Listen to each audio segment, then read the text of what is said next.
Adam, hvernig myndir þú svona, er þetta ekki vonbrigði? Voruð þið ekki, komið með ákveðnar væntingar eftir flottan síðasta sigur, eða ekki? Góður hugur í ykkur þá og hvað klikkar þetta? Mögulega förum við aðeins svo hátt upp bara. Og ég veit ekki hvort það hafi verið það, eða bara, þú veist, það var bara soft, byrjum illa bara og byrjum leikinn, bara kraftlausir og mér finnst bara að tapa leiknum inn í vítategunum, báðum vítategunum bara, sérstaklega okkar menn hjá þeim, þú veist, við unnum hingað. Hvernig má það vera að mæta hingað á þennan völl á móti, ekki óvinnu þannig séð, með svona granna slagur, suðnesta slagur og mæta soft, hvað er það eiginlega?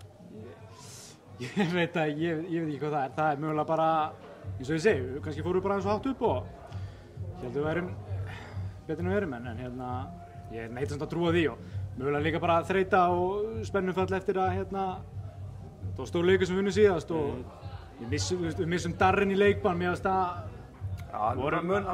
munar minna sko, þannig að það er bara margt í þessu. Eins og ég segi, oftast að við erum með ungan hóp og það er bara margar breytur sem koma saman og við vorum bara ekki góðir í dag, stundum er það bara svoleiðis. Ég upp í stúkunni að horfa á þetta og reynir nú að vera ekkert annað hlutdrægur, en mér fannst svona eftir leikhlé, eftir 2-0 undir, að þetta er dálítið í járnum og mark frá ykkur hefði kannski snúið þessu dálítið við, en þriðja markið þeirra, þá náttúrulega eru þið alveg dauðir. Já, klárlega, eins og ég segi, við erum bara klaufar í vörninni og við erum klaufar kannski skora heldur ekki í fyrri hálfleik, en mörg breyta leikur, það er bara... Svona er bara fótboltinn og það þýðir ekkert... Þið verðið bara, það þýðir ekkert að grenja þetta bara rétt í kvöld og svo bara... Við grenjum í kvöld og svo bara í kórinn.